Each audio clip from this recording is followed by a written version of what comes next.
Okay, our scripture reading for today is 2 Samuel 18:33 through 19:6. And the king was much moved and went up to the chamber over the gate and wept. And as he went, thus he said, O my son Absalom, would God I had died for thee. O Absalom, my son, and it was told Jacob, or Joab, behold, the king weepeth and mourneth for Absalom. And the victory that day was turned into mourning unto all the people. For the people heard say that day how the king was grieved for his son. And the people gat them by stealth that day into the city, as people being ashamed steal away when they flee in battle. But the king covered his face, and the king cried with a loud voice, O my son Absalom, O my son, my son. And Joab came into the house, came to the house to the king, and said, Thou hast shamed this day the faces of all thy servants, which this day have saved thy life, and the lives of thy sons, and of thy daughters, and the lives of thy wives, and the lives of thy concubines.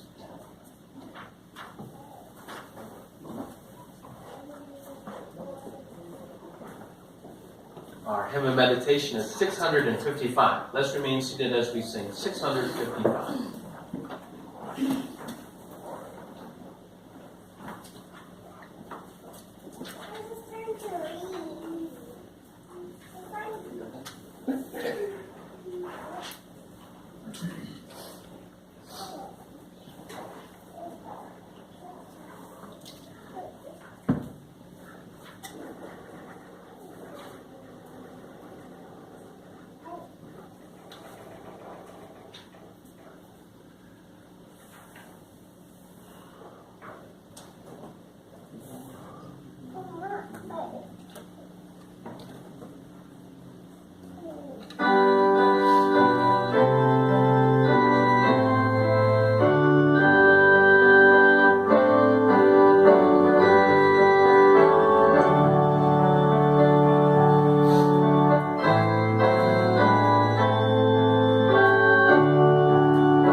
scripture reading there, we saw 2 Samuel chapter 18.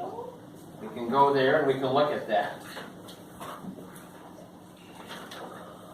Kind of started at the end of the story there, didn't we? Yeah.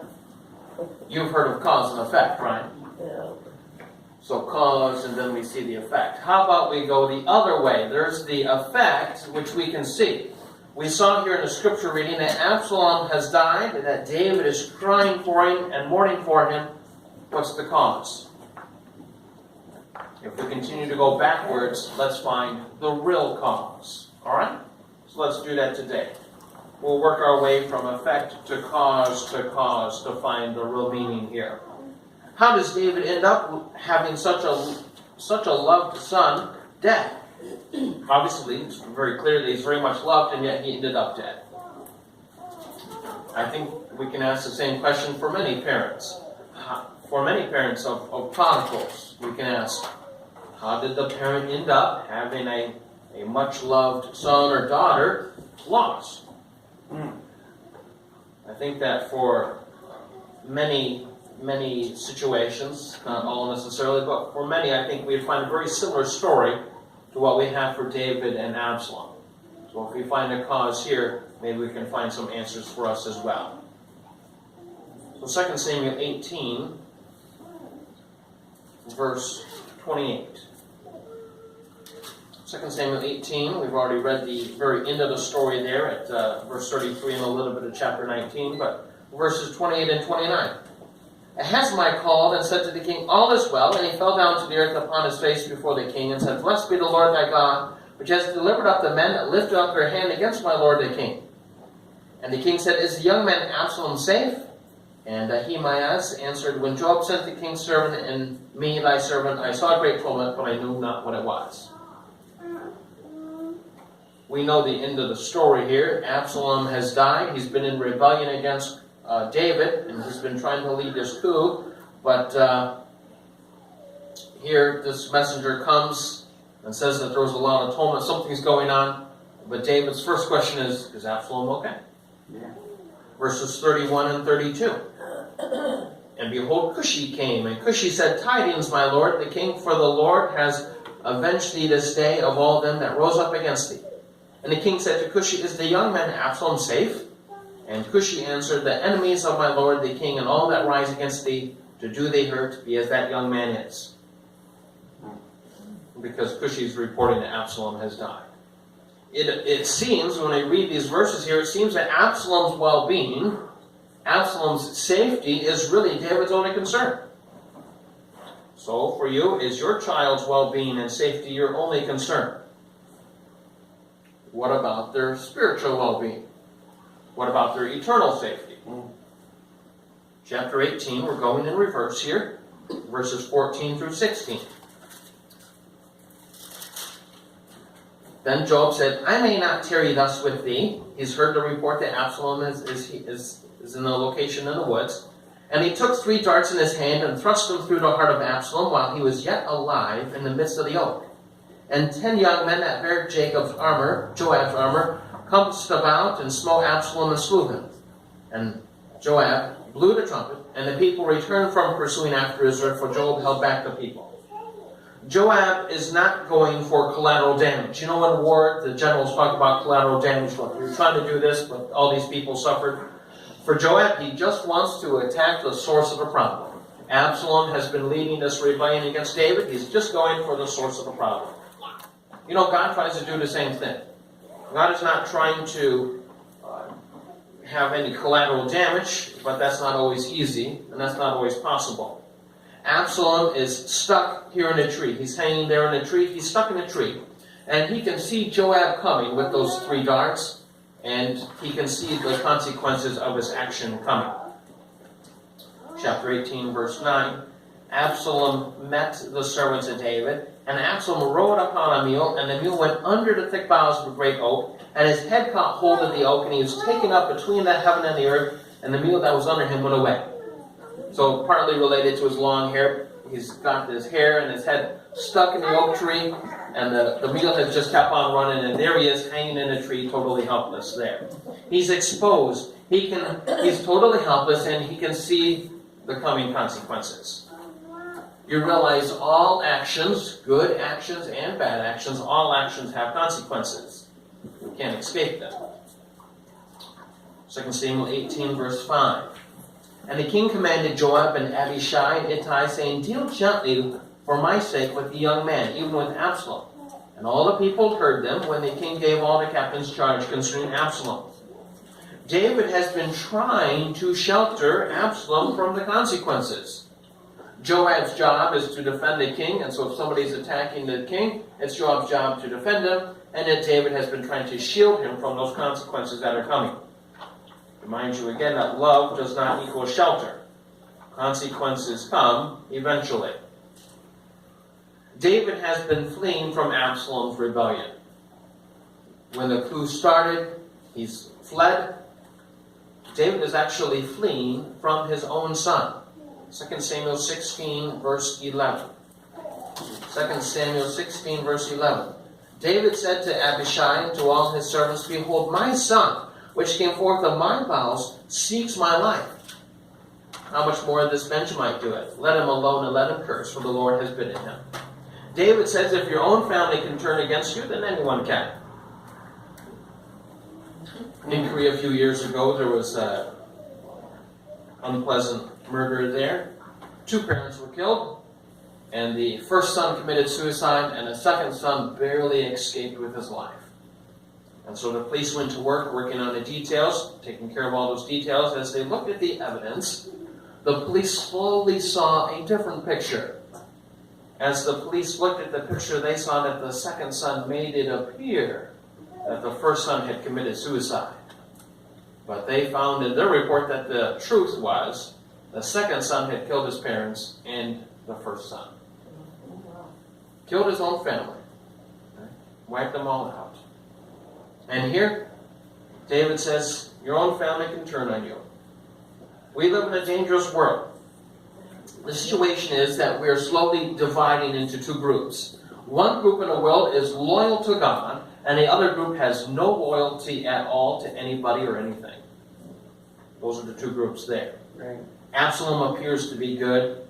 That's what he appears to be. 2 Samuel 15, verse 12. 2 Samuel 15, verse 12. Absalom sent for Ahithophel, the Gilonite, David's counselor from his city, even from Gilo, while he offered sacrifices, and the conspiracy was strong, for the people increased continually with Absalom. He's offering sacrifices. He made it look good. He talked about sacrifices. He did some of these religious things here. Verses 13 and 14, there came a messenger to David, saying, the hearts of the men in Israel are after Absalom.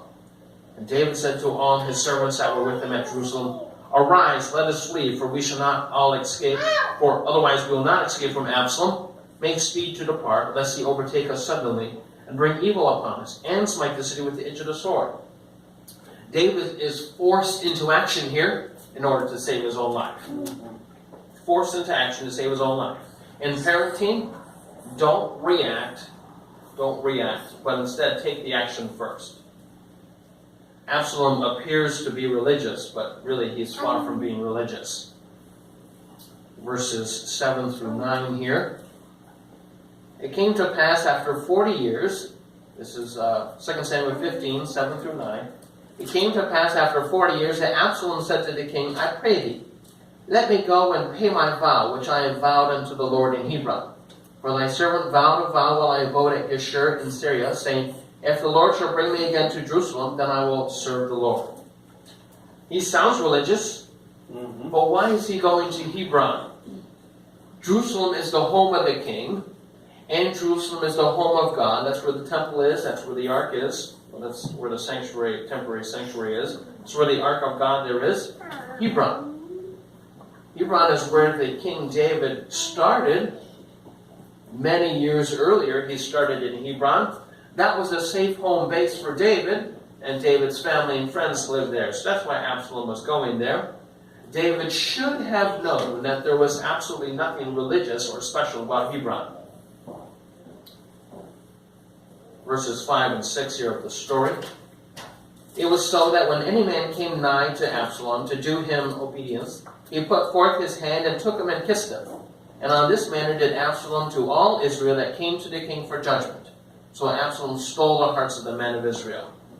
Absalom is a great actor, but it's all fake.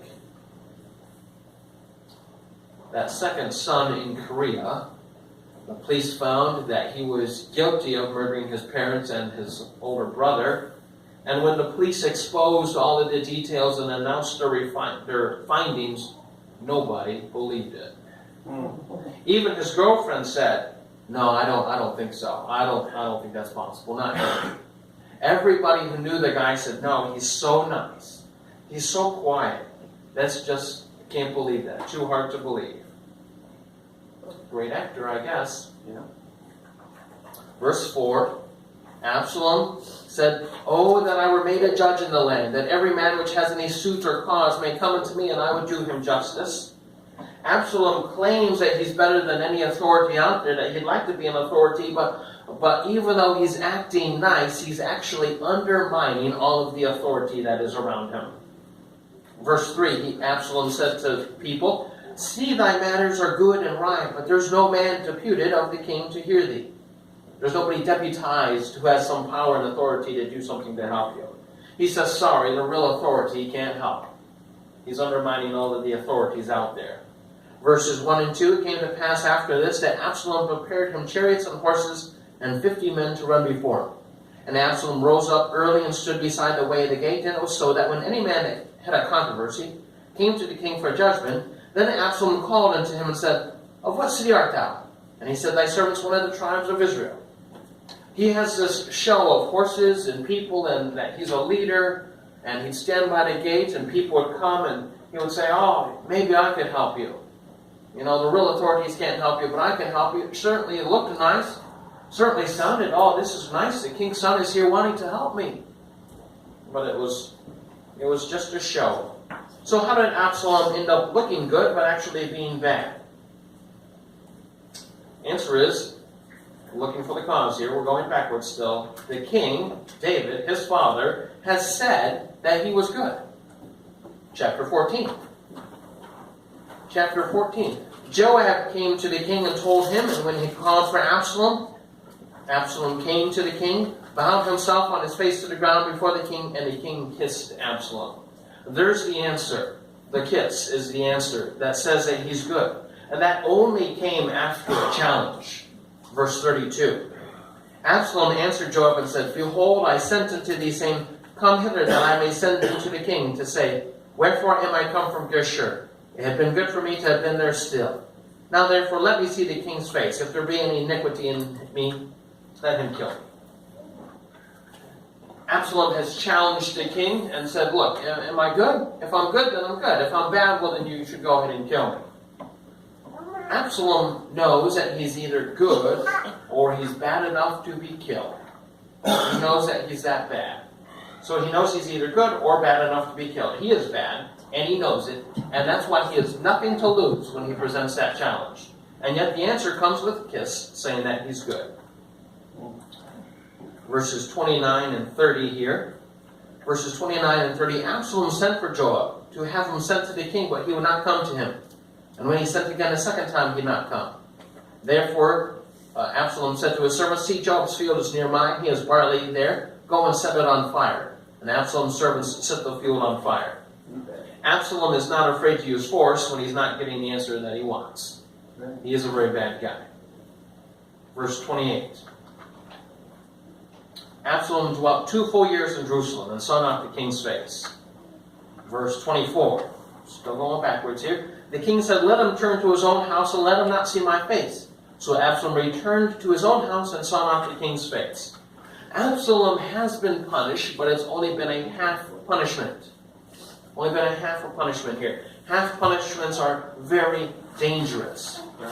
Absalom had been in exile. Verse 21 talks about the fact that he had been in exile, and so then Absalom has been brought home again. He had been in exile, and you know, if he had been left in exile up in Syria, up in that city of Geshur in Syria, there would have been no rebellion. But instead there's a half punishment, and a half punishment is very dangerous. Yeah. Absalom had been brought home by someone else taking action, not by David's actions.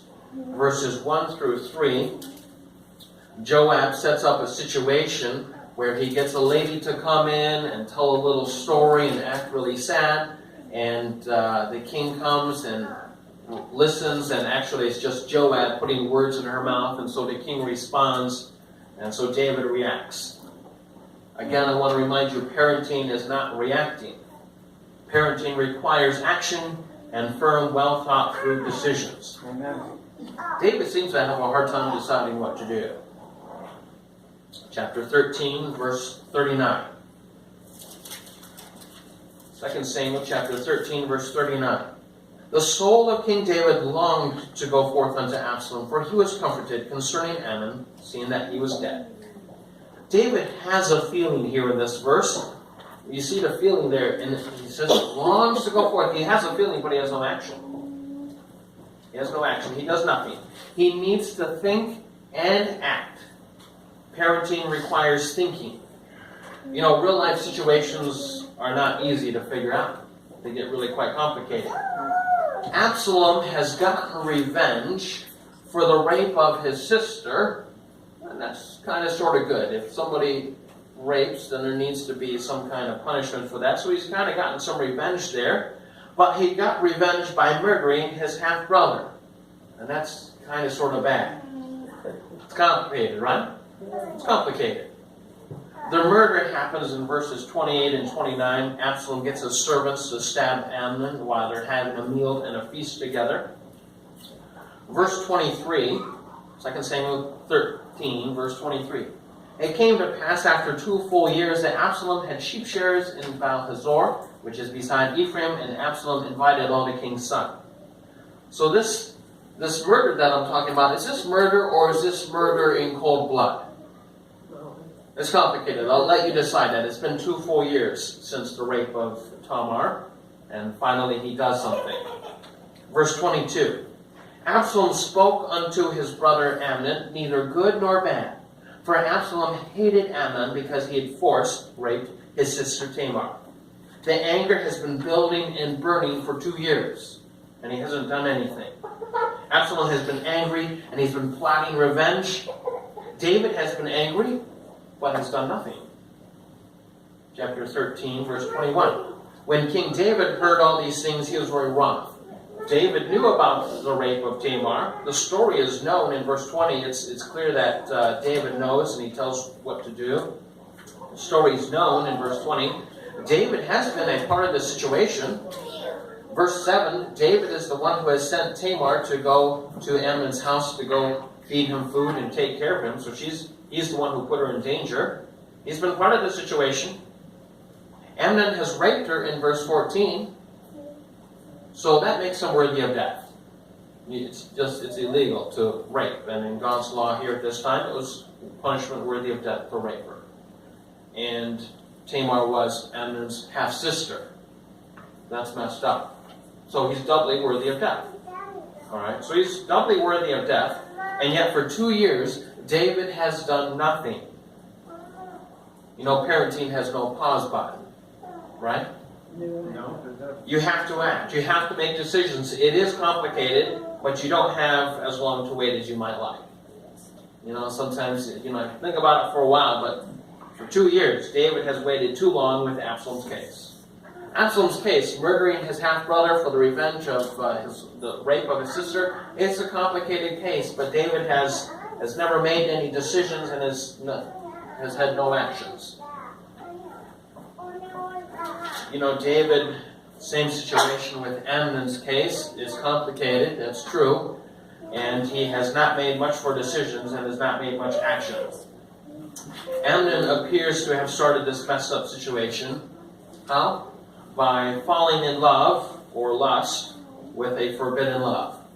Tamar is his half-sister, that would be forbidden.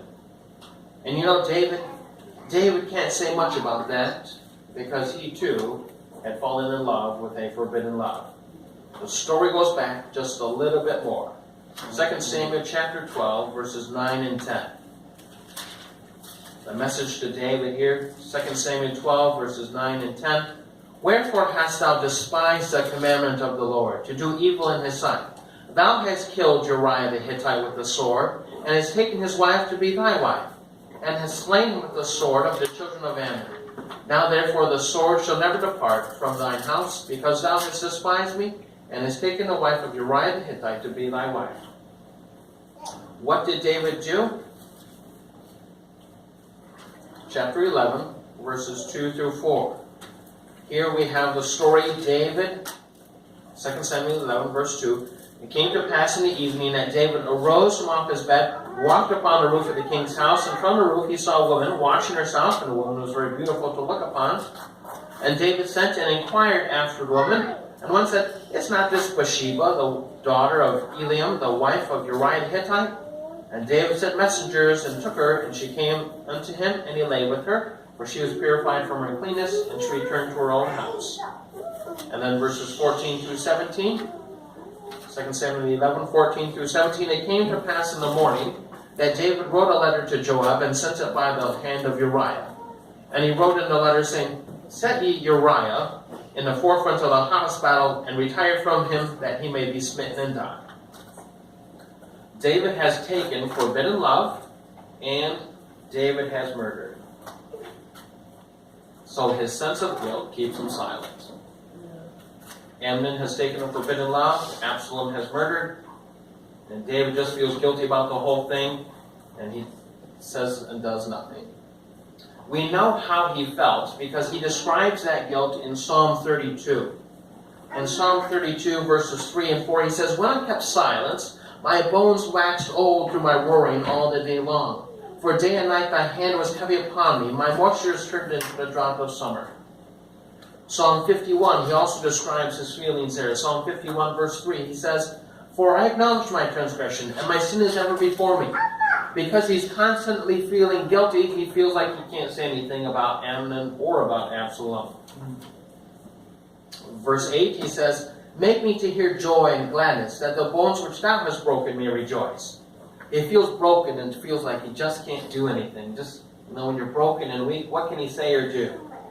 Verses 12 and 13, Restore unto me the joy of thy salvation, and uphold me with thy free spirit. Then will I teach transgressors thy ways, and sinners shall be converted unto thee. David says that he needs restoration. He needs forgiveness from his guilt before he can teach. If he could be forgiven and he was guilt-free, then he could feel like he could teach people. David knows that he's no longer a good example to the kingdom, or especially to his sons. And because he's a bad example, he feels he can't say something. He says if he, you know how it is, if he were to say something, he'd be a hypocrite. You realize all parents are examples to their kids. Right? Albert Schweitzer says regarding teaching and influencing others, he says influence is not the main thing, it is the only thing. Well, unfortunately, the truth is, no parent is a perfect example, right? No parent is a perfect example. So are all parents hypocrites if they say something? That's a tough question. Here's the solution. Not say very much, right? Just keep quiet. Don't say too much. Proverbs 24:24 is a bit tricky to apply here, but I think it kind of applies. Proverbs 24:24. He that says to the wicked, Thou art righteous, him shall the people curse, nations shall abhor him. If you directly say to somebody that's wicked, you're okay, you're doing good, that would be wrong.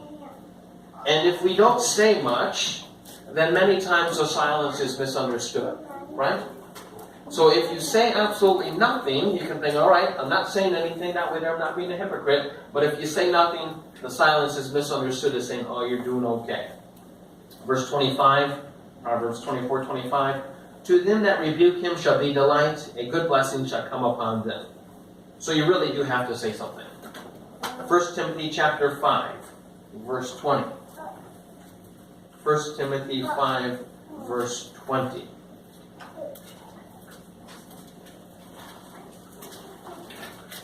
First Timothy chapter 5, verse 20.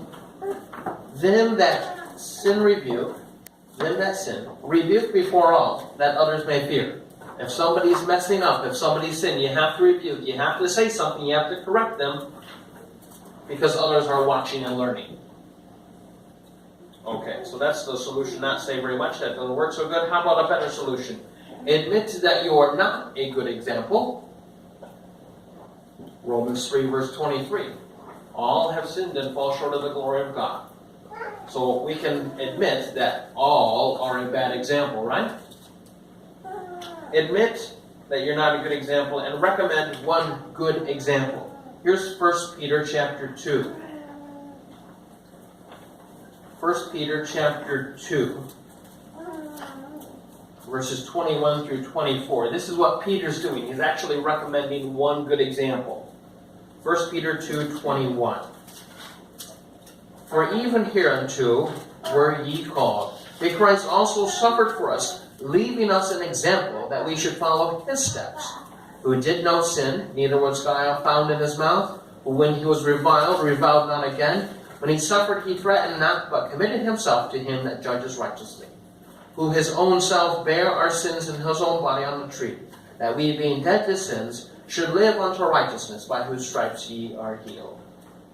So Peter here is saying, look, we have one good example. There's Jesus, one good example. Follow him. Now I gotta wait a minute. There's a little problem with that solution. Some of you have children, and some of you already know that children follow an example regardless of what is said.